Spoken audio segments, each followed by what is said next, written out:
Yo, calling you on the air. What's your name and where you calling from? Zaiyah's house, Uptown. Palmetto on a Palmetto. Zaiyah's house, Uptown. Stop it, that's not hot. Zaiyah's house, Uptown. Oh, you think the world is round, but it's flat. Zaiyah's house, Uptown. You mess with the bull, you get the horns.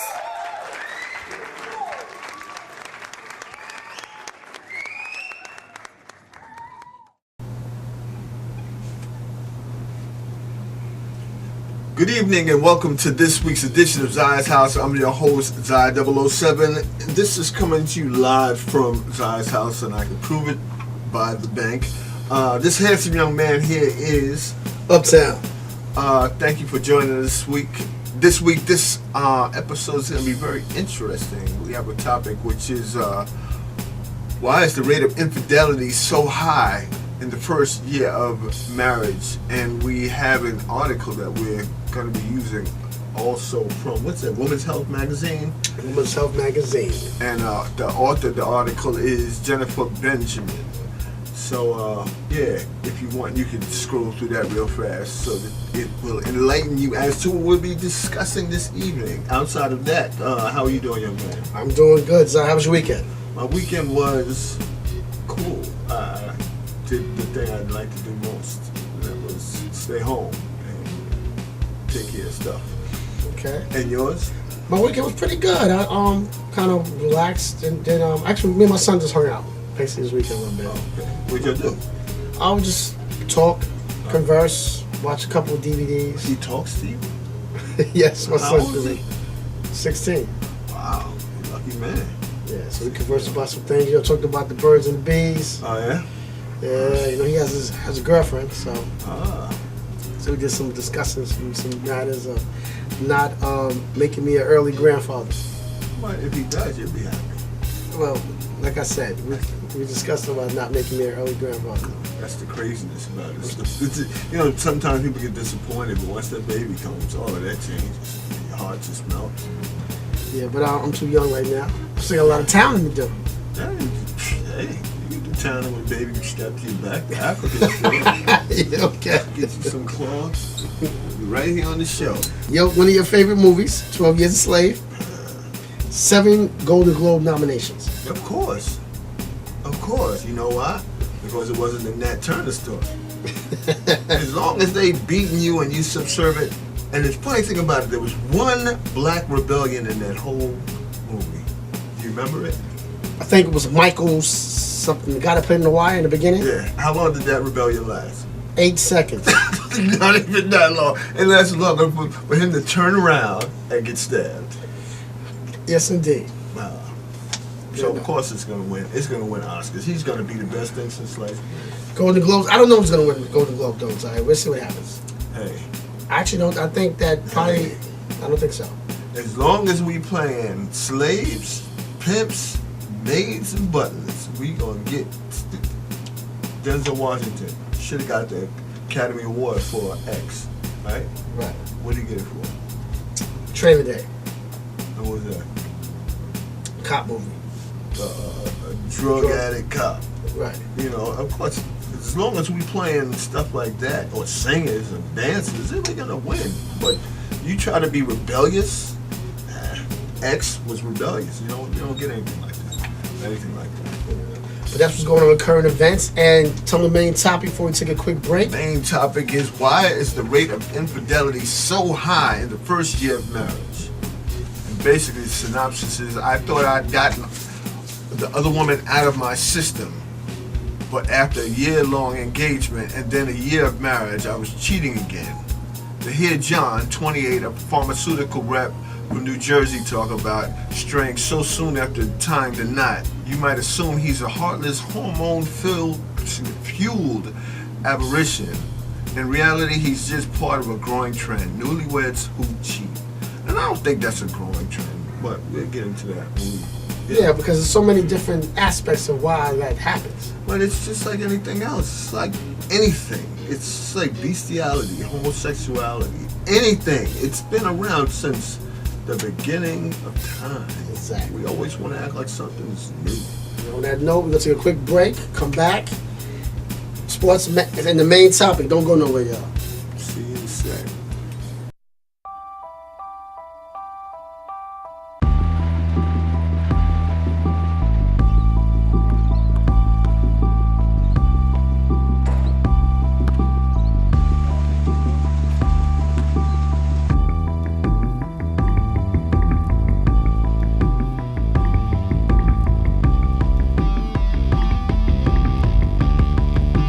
I grew up playing playground basketball. You fought for the court, whether somebody lost and then you got on. You try to stay on the duration of the day. My generation at that time, we changed basketball. We changed basketball from pick and roll, give and go, to make it happen. Win by all means necessary. You know what I mean? And that's what makes the playgrounds in New York so tough. And you play college ball, I shouldn't have to tell you this. All right. How many times you gonna say it? Until you learn it, mother. This is the place where all that garbage comes from. That don't happen in the NBA. You can't even put a dollar sign on that one. I said to myself, maybe I can get a shot at my dream by dominating these parks. You don't have to be a thug. If you're a ball player, you're gonna get just as much, props in jail as you would if you want to cut somebody or stab somebody or whatever in jail. We make more than just amazing happen, and I suggest that you respect the architects.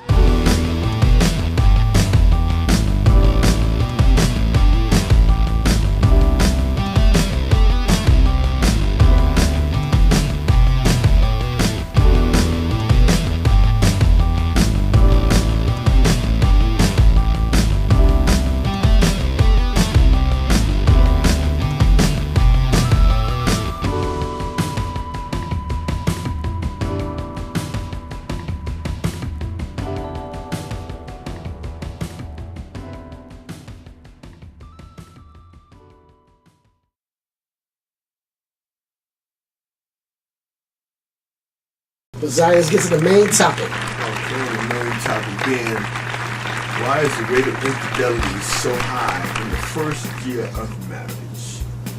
And we were going from an article in in Woman's Health. Pull that article up. But yeah, what would you say the reasons are? Oh, but I even think about the article. Well, some of the reasons why, I know on a personal note with some friends that got married is that they wasn't prepared for marriage. They wasn't ready for marriage. A lot of I remember a lot of my buddies growing up, they got married at a young age because they got the lady pregnant, and their parents is pressuring them, saying, you know what, she's pregnant, you have to do the right thing, or they throw religion into it, like you have to do the Christian thing. So they say, okay, well, getting pressure from the parents, we got to get married. But in their head, they're not married. They're not even thinking about marriage. They're still young. So they still doing childish behaviors. Still running the street, not thinking about marriage. Some people got married because of ultimatums. Like maybe the lady went back to church and said, well, I'm in church now with my pastor, and the congregation said I can't be living in sin, and shacking up is not good, even though shacking up there's nothing in the Bible saying anything about shacking up. But anyway, they said they can't do that. So guys was like, you know what, whatever, let's go get married. But in their head, they never fully, they figured it's just a piece of paper. Those are some of the reasons why I know personally why people just still cheat. They're just not ready. Just not ready. Just not ready. Yeah, that makes sense. But sometimes people are ready for marriage, but they're just not ready to be faithful. Is that possible? Of course. Some people, they love the marriage. They're picking out places to have the venue. They're even helping out with the guest list. They're all aboard 100%. But when it comes to faithfulness, they're like, yo, listen, I got my wife, and I'm gonna take care of home first. And since I do take care of home, I have the right as a man to have extra marital affairs on the side. It feels they rite a passage. I had a lot of men say that. Listen, man, I take care of home first, but then, since I take care of home, I can run the streets and do whatever. As long as I don't bring nothing home, or as long as the missus don't know. And this is my hall pass for the weekend. do you think that some women know that their man is, doing that, and as long as he takes care of home, she turns a blind eye? Of course, a lot of women know that. The problem is that they get upset when their girlfriends tell them about infidelity. It pisses them off because they know what's going on, but since you said it, she has to save face and do something about it. But yeah, they know. They know sometimes when the brothers say, listen, I'm taking a vacation, me and the co-workers, to Dominican Republic. And I don't want people to have nothing. Listen, I'm not saying Dominican Republic is a place where people have secret rendezvous for sexcapades, whatever you want to call it. But people do have sexcapades in Dominican Republic. I mean, that's what it is. DR in certain places, yes. Brazil, whatever, yes. They know. But they think it's like, listen, he takes care of home, out of sight, out of mind. It's the main thing for some people. Out of sight, out of mind. But the article that you have, let's go through that. Let's go through that article in Women's Health, written by written by Jennifer Benjamin, and it was published on March 9, 2009. And basically, the synopsis that I read earlier about the young man who messing around right after getting married, and you would think he was the worst person in the world, but actually they're saying that this is on the rise. My thing is, I think it's been there all along, but the world becoming so small because of the internet and what have you, we're finding out that a lot of this stuff is universal. Right. Almost. Somebody said in the chat room, where is there the rite of passage of cheating? I just want to say that maybe you don't feel that way, but there are some people that feel that if they take care of their home and handle their business, they have a right to do extra stuff. There's people that feel that way. I take care of home, I'm a good husband, I'm a good provider to the kids, and so when I do go out, listen, I don't want to be stressed or nagged. I do what I do and I come home. We're going to bring nothing home. And we call that a rationale. I mean, but right. we can do that. Anything that makes you feel better, and not feel guilty, I only smoke crack on the weekends, and I make sure my kids is in bed. And yes, they call them functional addicts. Yeah. So yeah. Wow. But well, this guy says when his sex life ran dry a little, over a year into the marriage, he started sleeping with an ex-girlfriend. I felt like I needed it, he said. He said part of the problem in cases like Douglas, while all the companionship and familiarity of marriages makes couples closer, they can kill the fire in the bedroom. Okay. How did she prove that? Talk it out. Advise, make sex priority, resolve to have it at least a few times a week. Consider coming up with your own personal sex vows. I promise not to have a headache for more than 3 consecutive nights.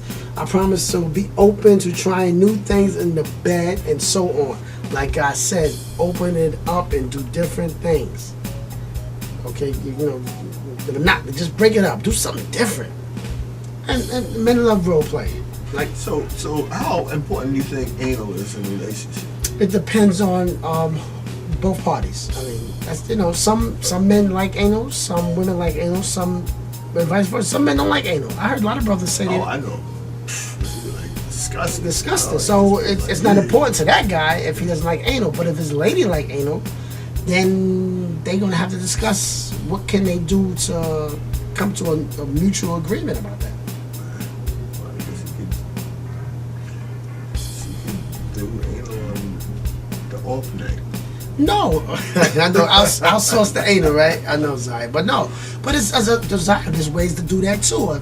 If the man is disgusted by anal, then maybe he can. That's when you bring the toys in, maybe the dildos, the bullets, and maybe since he won't insert her, he can use a toy while he's pollinating her. He can put that in the anal. It's ways you can work around things. It's always a compromise of things if you want to make it work. But both parties have to be willing to make it work. Well, suppose she wants to do anal on him. What happened to Zaiyah? No, you just made the whole speech about this way to make things work if you want to make them work. So I just want to see how committed you are to this bold new. Okay, moving right along. No. Number 5. No. You want to talk that out? Talk it out. I'm just saying. I got something for you guys. You know, you just became so open and she should be open to his and, you know, what have you. And I'm just saying. She wants to do anal on the man. Yeah. It's her desire. It's her passion. This turns her on. It's her kinks, right? No. Outsource the job. Moving right along. Reason number 5, marriage didn't fix him. You think that commitment phobias would avoid the commitment phobes would avoid the altar, but often they go through with marriage thinking that it will cure them, and when it doesn't, they feel stuck. People who have cheated in the past usually can't handle being so close with one person, but that's exactly what happens in the first year of your marriage. You get closer, you plan for the future, and you focus on the togetherness and the partnership. You do? Yes, that is true. Of course. Sorry, of course. Think about when people get together. I guess it was such a long time ago. Yes, people get together, Zaiyah. Excuse me, they get together, they plan a future. Oh, we want to live here, we want to do that. Depends on how old you are. Most people, no matter what they could be older people. I was young when I got married. Okay, It's all Zaiyah. about the butt. Okay, but Zaiyah. Oh, that butt's gonna be my favorite. But Zaiyah, even when you older, you start thinking about that other stuff. Well, even when people, get older, whatever, they think about traveling together. They think about so many different things to do.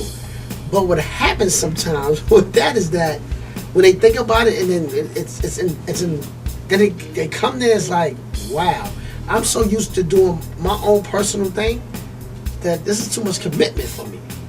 Like, oh wow, I really got to do. That's why I tell people, like, when people say, in the beginning, my husband used to come with me to all my family events. Then after years have left, he doesn't come to me to our family events. I have told friends, but you can't win at your family events. They mean town. What do you mean you can't win?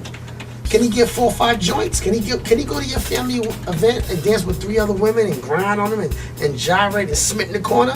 She's like, no. So then why would he come? It's useless for him to come. In the beginning, he loved you. He had his best foot forward. As years go on, he's like, yo, why would I go to your event? I can't hump with no women. I can't smit with no women. Just bring me back and play. Enjoy your family. I did that years ago. They know me. I'm around. Tell them I'm working. Tell them I said hello. Tell him, but there's nothing wrong with what he's doing. It's just that he's like, I put that time in already. Right. I put the time in. I'm good now. I don't need to do that. It's nothing new for me. Unless you say I can go there and dance with 4 or 5 joints, and I'm not coming. That's the old line. Okay, well, Bob, she wrote, Zaiyah, do you think that a woman who's always wants to have sex can be problematic to a man who has lower testosterone or a lesser sexual appetite than hers? She can be problematic if she's mannish about it. You know what I'm saying? It's if she's like not sexy about it. If she's like grabbing her crotch and saying, when you gonna give me some of that? I was just like, I'm talking to a man here. Okay. I know you ain't just gonna go to bed, but if she's a woman about it, and but yeah, there's no Viagra like that, like a sexy woman, a woman who you wake up in the middle of the night and all you hear slurping, and you see the covers bobbing, you're like, oh, for me, Who had ice cream? It's just like, okay, that's an involuntary reflex. When you wake up, you're gonna be pointed at the ceiling. So let's take care of this. Exercise this demon. Right. As Uptown would say. Exercise the demon. But women have issues too. Sometimes their sex drive is low, and it's harder to excite a woman whose sex drive is low than it is for a man, I would think. Right. Because if she's hot and cold flashing and all the rest of that's going on, that's one thing. And if she's just at that stage where, she just had 2-year kids and she's kind of burnt out and don't want to see another, sexual organ, then that's a whole nother thing. You know? What I always say that before you just say a man has sexual issues, bring your girlfriend in the room and see what happens. That's just one test. There's plenty of tests you can do. If the woman say, "Oh my God, he can't get it up, something ain't right, I don't know what's going on," bring somebody in the room and just see what happens. You ain't got to do anything. Just bring it in the room and see what happens. And if the problem arise, then you know everything good. Okay. And it says how to cheat proof your best bet is not to marry a guy who is at high risk for straying. In addition,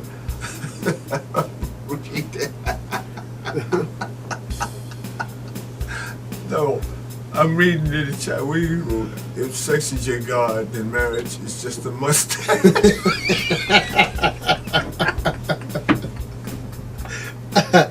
That's funny. Oh, that's brilliant. Where was I? I had tears in my eyes. Should we take a quick break and come back, Zach? Yeah. All right, listen, y'all. We're going to take a quick break. If y'all want to weigh in on what we talked about tonight, feel free to call in. 727-805-7000. And we'll be back in a hot second to continue with the second part of the main topic. Okay, we'll be back. Wow, I got tears rolling down my cheek. Wait. We got a break, so you want to take this call before we go? All right, take the call. Oh, we're going to take this call real fast. Hello, 678, you on air? Hello, how you doing? This is Q in Atlanta. How are you? Hey, how's it going, brother? All right. Just a quick observation. I'm the one that said sex is your God. The unfortunate thing is, man, you got a lot of people who are not the pimps and players that they claim they are, and that ain't no knock to them. That's just what it is. And you got a lot of people who swear up and down they can do a certain thing, but in actuality, the sex controls them. And the same thing is for the ladies. You got ladies who will talk to a dude under the guise of love, when in actuality, she may be possibly an opportunist, a person looking and hoping that he's that put a woman first type of mentality so she can save her chips and live her dreams on his dime. Even though she makes more money than him, she still got the option to use him for his woman, I value you thought process. Lastly, I'll say, chivalry is a beautiful thing, but unfortunately, when you got so many people saying, I don't need you, I can do better without you, yada, yada, yada, now we have guys that won't even give a seat to a lady when she comes on a bus because you've convinced these dudes that you're equal. You've convinced these dudes that they don't need to be chivalrous, and that kind of transcends to the marriage. You got people getting together because, hey, y'all like each other and y'all been snow bunnies for like 3 years strong. But now after that wears out, you have to deal with each other.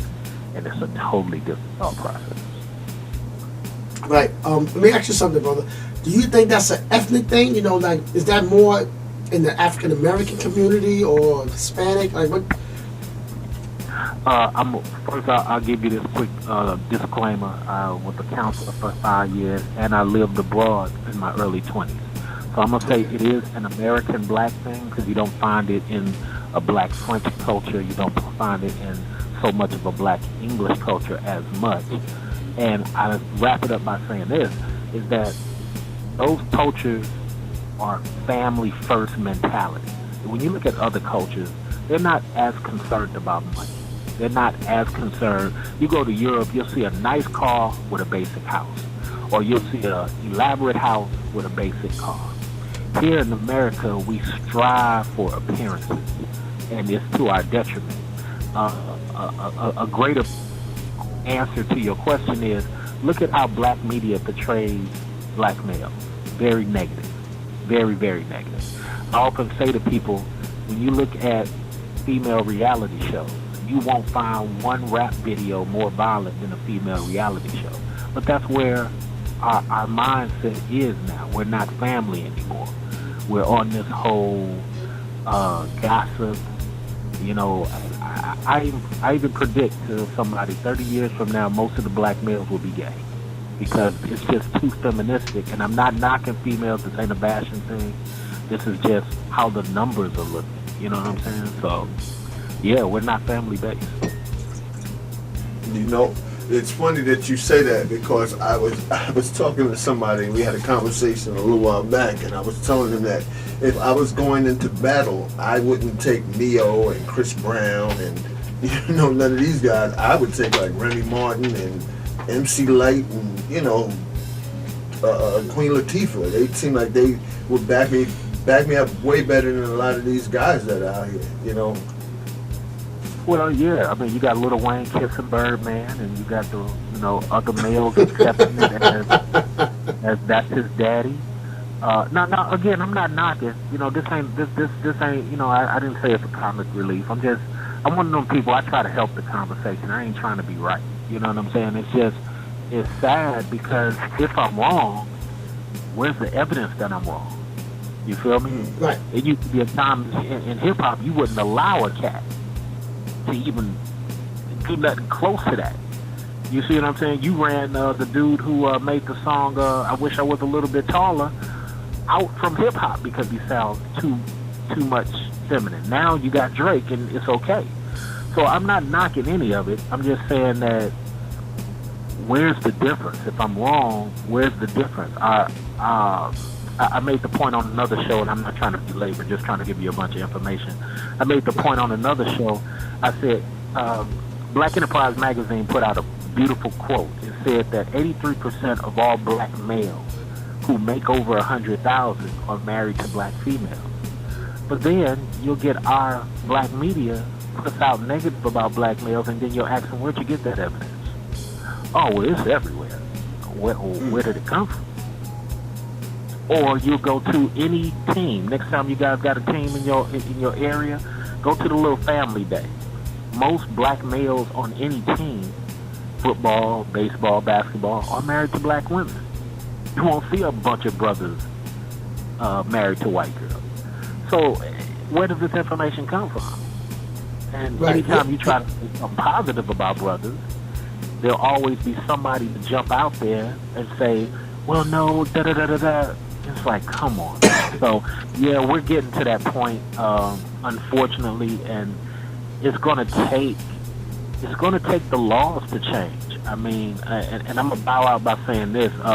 You look at Keith Chief, the rapper. Here's a 16-year-old guy who had sex with a 30-year-old woman. But the judge orders the teenager to pay the 30-year-old woman child support and doesn't lock the 30-year-old woman up. And you don't think most of these black boys will be gay in 30 years? Where's the manhood? It's being stripped. Right. You're absolutely right about that. Now, think about this for a minute. I'm sure you remember this too, and Zaiyah, we talked about this before. Remember when the Cosby Show came out and people questioned Bill Cosby? It was like, yo, why would you put a show out when you have a mother that's a lawyer and a father that's a doctor? Who's going to believe that nonsense? And Bill Cosby, and I tell people all the time, he's like, what are you talking about? There's plenty of black doctors and lawyers. Like, this is the reality of the world. Why you want to hide this in television? But this is our people. And it became one of the most successful shows on television. You remember that? I'm going to tell you what...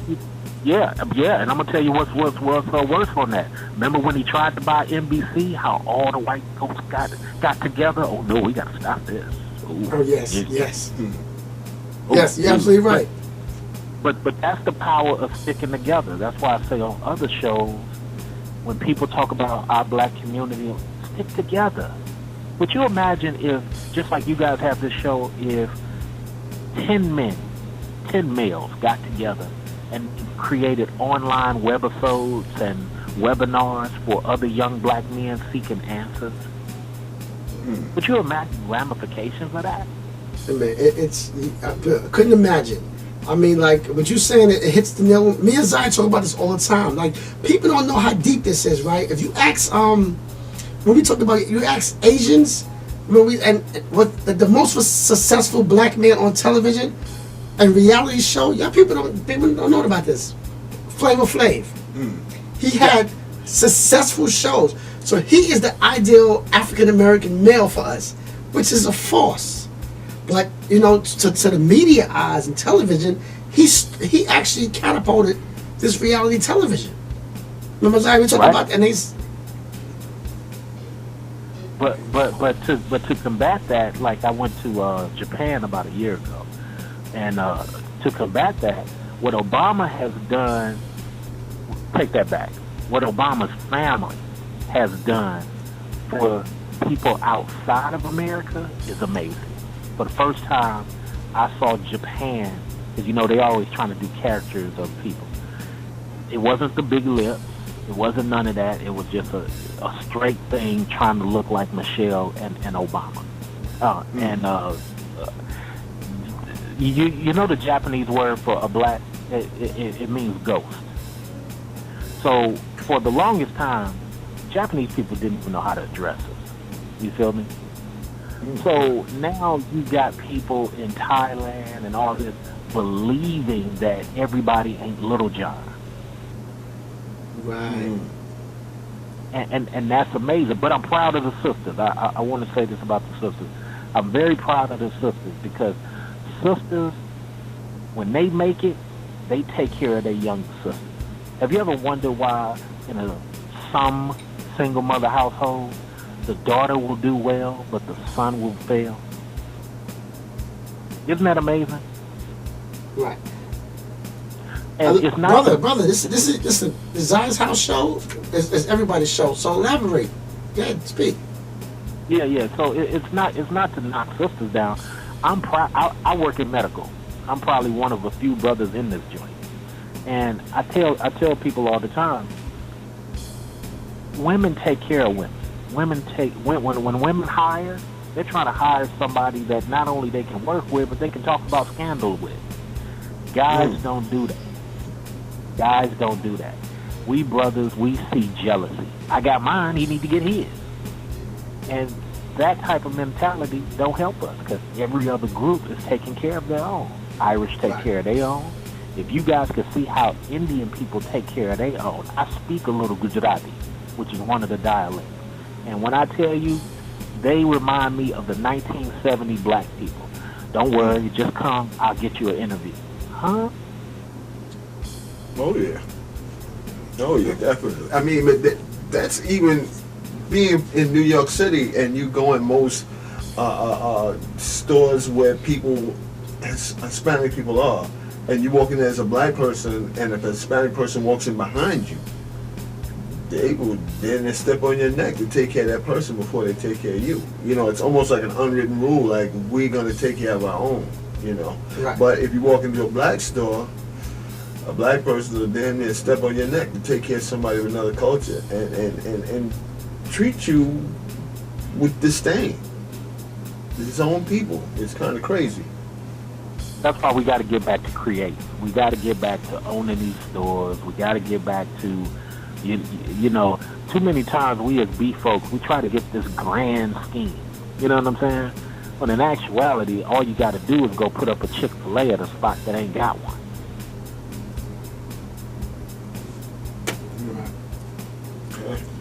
Okay, brother, thanks for calling in, man. All right, thank you. I appreciate it for letting me speak. Take care. Oh, no problem, man. We appreciate you, man, and you just dropped jokes. Yeah, man. Please call in again. Peace.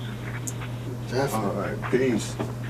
Yeah, definitely, Zaiyah. He hit it, I mean, Z.S.A. Yeah, that was deep. Where we going to now, young man? We're going to take a quick break and come back and finish up the main topic and get to Z.S.A's and some other topics we got. But he's absolutely right. We got to take care of our own, people. Take care of our own. Because if you don't take care... I mean, it's basically, you got that whole lost generation out there, between the crack and the dope, like we were talking last week. And, these young boys don't know how to be men. They run around punching people in the face. What they call it, the knockout game? It's just like, how much guided can you get to where you're punching your own people in the face? Okay, here's a guy who's probably working hard and has 2 jobs to try to pay his little rent and keep a roof over him and his kid's head, and you're gonna punch him in his face as hard as you can, now this man is out of work because he got medical bills now. It's just like, what are you thinking about? But that's a whole nother story. It's a whole, and they call it. But Zaiyah, you're absolutely right. The game. Which is, I think that if you're on the street and you see somebody punch somebody like that knockout game, that everybody on that street should jump that person and kick the hell out of them and make that part of the knockout game. You knock a person out and you try to escape the block with your life.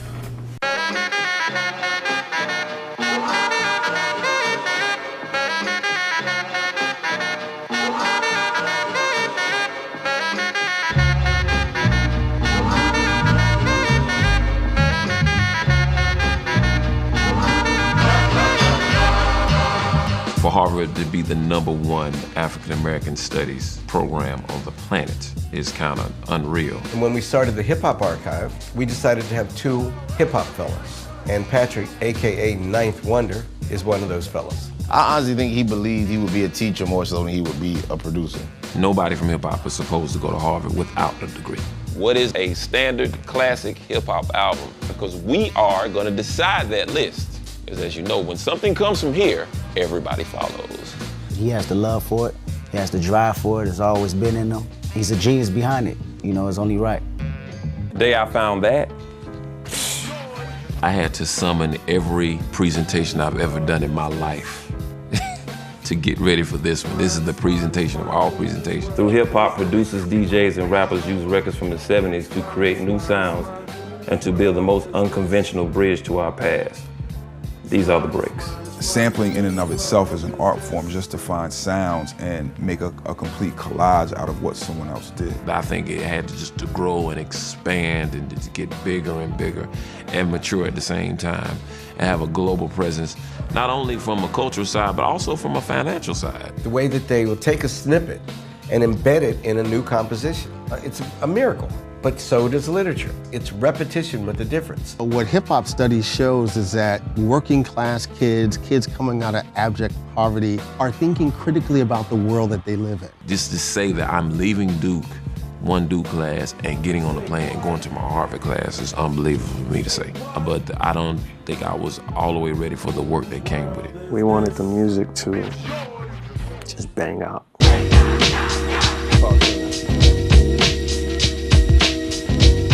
I mean, this was a genre of music that people thought wasn't going to last. They thought it was going to be a flash in the pan like disco, but it's gone on to influence a whole generation. It sparked a whole new sense of curiosity on what this hip-hop thing was and what sampling was. This is Ashley's Roach clip by the Soul Searchers, 1975. We expect that DJ to be able to contextualize that music for us so that not only can we never forget it, but we just never forget who we are.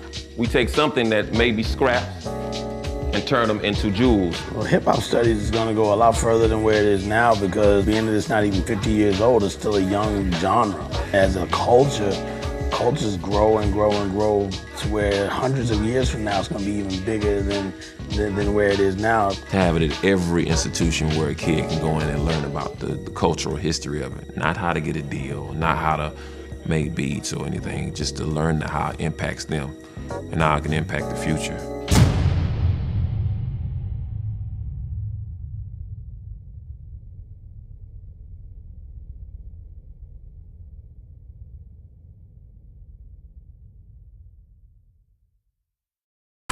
So where we going to now, young man? We're going to Z.S.A. Okay, for those of you that don't know, Z.S.A. is a Zaiyah's House service announcement, not to be confused with public service announcements. As part of the program, myself and Brother Uptown talk about topics that we're passionate about. But it's not official until I sing the Z.S.A. song, and it goes a little something like this. It's Z.S.A. time with Uptown and Zaiyah. It's Z.S.A. time, gonna take you a little dramatic pause. Higher, and on that note, Brother Uptown's gonna give his Z.S.A. My Z.S.A. for the week is how you treat family members and friends during the holiday season. What do you mean? Well, you know, holiday time is coming. We got Christmas, New Year's Eve. A lot of family members is coming to visit and friends. But sometimes you just have to know how to treat them and stop getting all crazy. During the holiday time, people get stressed out. You shouldn't be stressed. You just gotta know how to do it. At my first Z.S.A, if you have family members that like to fight when you invite them over to events after they get drunk, just don't bring a lot of liquor out. Hide most of the liquor. Whatever they bring is what they bring. If they don't bring nothing, don't let them drink it. Hide it. If you know you got these family members that drink, get belligerent and ignorant and stupid, stop providing all the alcohol for them to get crazy. After a while, just cut it down. Stop having alcohol at your 2-year-old son's birthday party. Yes, that too, Zaiyah. Also, if you have family members that like to tour your house or your apartment or whatever, they like to walk around, start locking some of them doors. Get some little key locks and lock them doors. You know, you got the family members that like to take a tour guide. They've been in your house about 50 times, but they're always upstairs, they're in the basement, they're in the attic, they always everywhere they're not supposed to be at. They ease off and they quiet. Yes. Lock them doors up. Come on now, just please. You know they got the wanderers. It's not that hard. Or get doors with doorknobs that have locks on them. Yeah. Or have an alarm system. They go, oh, what's going on? Or get a Doberman Pinscher and put it in the room. Something. Okay, also, if you got them family members that the kids always beg the other kids to spend the night, and you don't like the kids to spend the night because their feet stink, listen, don't stress yourself over it. You know the kids' feet stink because that's the parent. They never have good socks on. Say no problem, and then when they take off their shoes, put their shoes on a fire escape if you have an apartment, on the backyard, on the porch. In the fireplace. No, fire escape if you got an apartment. No, in the fireplace. Let them shoes in the fireplace. No, you can't burn the kids' shoes, Zaiyah. They gotta put them next day. Put them outside. It's okay to take their sneakers or their shoes and put them outside. Or put them in the freezer. No, it mess your food up. No. It mess your food up. You put them. Put a pork chop and eat shoes. Nah, Zaiyah, it mess up everything. You can't put no shoes. All right, this ain't Arm and Hammer. This is Killer Hammer. This is Killer Hammer order. No, take their shoes and sit them in the backyard, sit them on the porch, on the fire escape. I mean, come on, it's easy to deal with this. I'm just trying to help y'all out.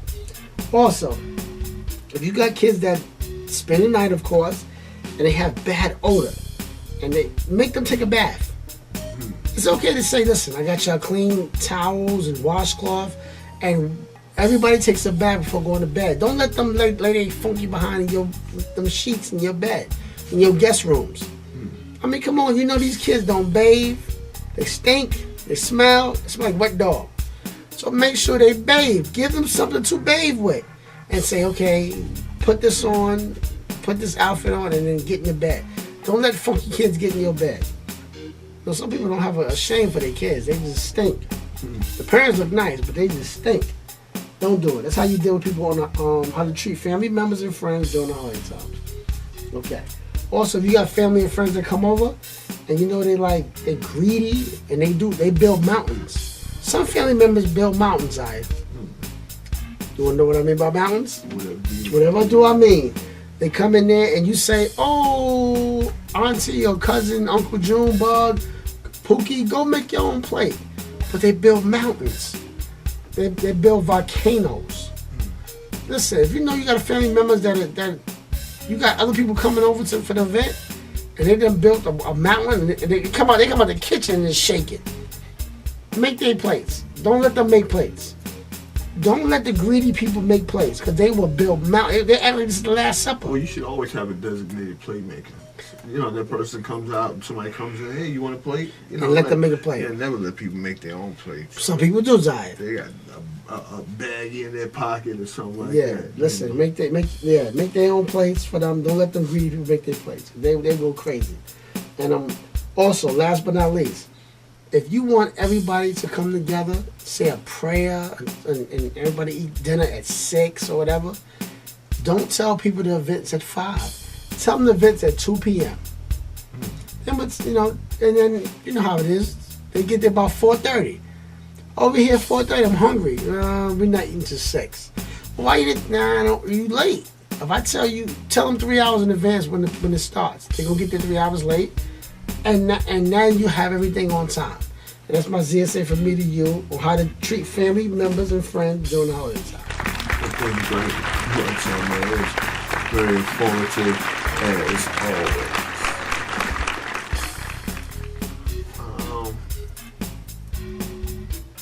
They're falling in love with movie stars and stuff. We don't stand a chance. My essay is on Facebook etiquette. I had a situation, very delicate situation. I have a good friend that I've known for years who just happens to be gay. Just happens. I mean, it's not like defining, part of his personality. But it you'll see where I'm going with this. Okay. Poking on Facebook. Yeah, I've been poked by women. I've never been poked by men. Okay. Okay, this individual's he's poked me about 6-7 times in the past. And I never poked back. Okay. But I felt kind of funny by not reciprocating poke. So I spoke to my significant other, and so-and-so been poking me. I want to poke him back, but I wonder how you feel about this. They were like, it's not a big deal. Why you make such a big deal? It's just a poke. So later on that evening, I had a few drinks, feeling like, okay. Went online, set the poke. You poked him back? Poked him back. I didn't know that I would. It felt rewarding. It was surprising. Have you ever poked a man? No, I never poked no man, Zaiyah. I never got poked by nobody. Nobody? Nobody ever poked me. You look like you've been poked. I've never been poked, but I know you've been poked. and you poked back. You a Pokemon. Well, anyway, to make a long story short, was basically, I guess there's no difference when you poke. Well, like I said, I poked women before, but it was different. I guess because I was apprehensive. Come on, man. I'm trying to be serious here. You poked women before? Yeah. It's the first time you poking a man? Yeah. Dang, you done crossed over. You knocking stuff over. Okay, wait a minute. You get back to my Z.S.A. Well, anyway, I just think that it's going to be 2014. Okay, 2014. We need to, is there poking etiquette? Listen, I've never been poked by a man. I've never been poked by nobody. Ever never poked me. I've been poked. I've never been poked. Matter of fact, if you look at my phone right now, it says I got 4 pokes. But not by him. You a Pokemon. I'm just so pokeable. You're not pokeable. Maybe not, Zaiyah, but you poke back. You poke the man back. But you play football, so. Nah, I don't hear that, Zaiyah. You getting poked. Yeah, okay. But so that's my Z.S.A. from me to you. So you got poked. You poking people back. What? Zaiyah, let me ask you something. No. Zaiyah, what? No. You always speak to, excuse me, Cole, look at an extra question. No, I ever told you no. If you just asked me, let me ask you something. No. Okay. Hey, GSAs are over. What are we going to now? We can't. I'm asking questions. You got a brave soul. Okay. Hello, 856, you on the air? Yes, it is I, number 1. Number 2, what was that little snide remark? It's pecans. What was that, Zaiyah? Why you always got to pick on me? I didn't say nothing to you. I was being all nice today. I was called early today. Slightly. Wow. You called early today, like Uptown said. Listen. That was you two running your mouth all night long. Nobody could get a word in. If you called me, I could basically say, Listen, look at the screen. Get the call. Because it's taking you so long. What you always call it late? That's my role. That's what I'm supposed to do. Oh, okay. You know, if I call in early, you know, it would surprise you too much. Zaiyah, you have to get some music. You have got to stop singing. I can't stand it. Come on now. You have got to stop singing. You have got to get some music. Help me out. I feel as though the people of the world should come together. Anyway, as all the one. topics tonight was on sex. You do know that, right? Everything was on sex. Everything was about sex. I understand. I know what the topics were. It was about cheating and marriage and all that stuff, but everything seemed to go right back to sex. Boredom, this, sex. So, I just want to say that my mother's on the phone, too. Just so you know, Moma Pecans is on the phone. She's been listening all night, and she just sat there and kept shaking her head. And she was saying, hey, Moma Pecans, how you doing? Hey, Moma Pecan, poke. I just poked your mama. That's not funny.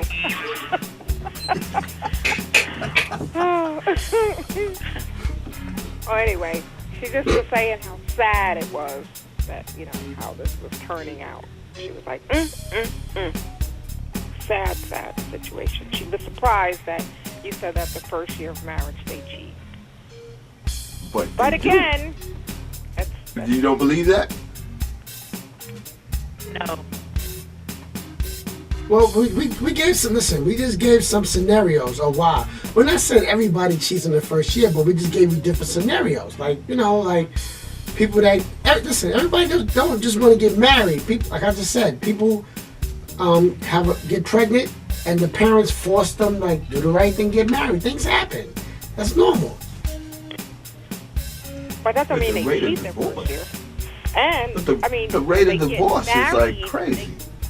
They get married. They're not shacking up, living together. They get married. But we won't go there because, you know, we'll let that topic go. It's too late to get into round 3. But you kind of reiterated, and so did the guy who called in, Black. He just kept going in, you know, about the difference and pointing out. I want to find out why some men don't like marriage. Good topic, Mom. Yeah. My mom she thinks that men are afraid of marriage. That's why Why some men don't get married. They'd rather shack up with you than get married. I mean, why not? Why not, Moma Pecan? Why should Listen, it's seven women to one man. If you want to have total freedom, then don't have a personal relationship with any one woman. Why take up all her time and she has nothing to glean from it? You want to sleep with everyone, then you don't have a personal relationship. You want a personal relationship, then have enough courage to invest in the commitment. Ooh. Well, Moma Pecan, I mean, people, this day and age, men don't have to do that because it's 7 women to 1 man, so he can cherry pick his mate. So I mean, like, listen, I'm not saying it's for everybody. Women. There are females out there, but there's a difference between women and females. There's all kinds of females out there. Moma Pecan, what makes... You really need to identify them because you don't know the difference. Moma Pecan, the apple is right next to the tree, and we're gonna experiment. Please call in next week, like in the beginning of the show. I want you to do some research and look up some definitions because you don't know the difference between ladies, females, sluts, whatever else you call them. You don't know the difference. No such thing as a slut, Moma Pecan. What, sister? There's no such thing as a slut, Moma Pecan. No, sister? Slut. There's no such thing as a slut.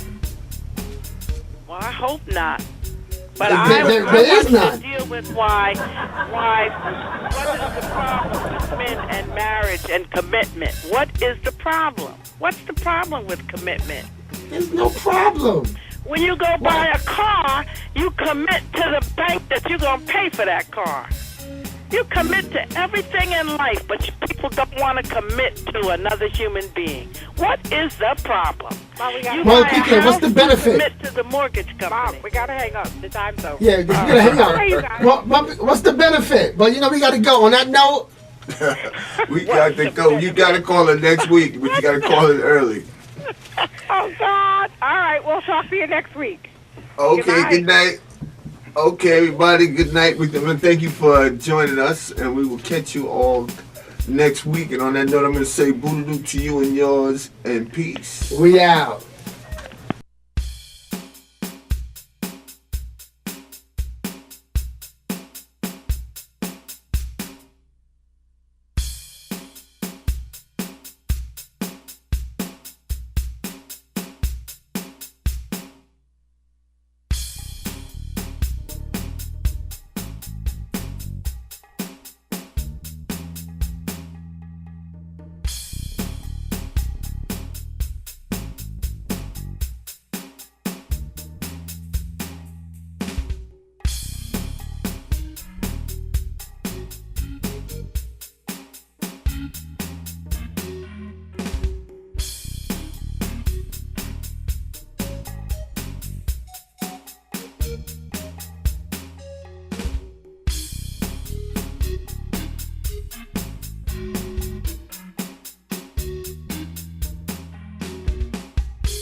Do you like it?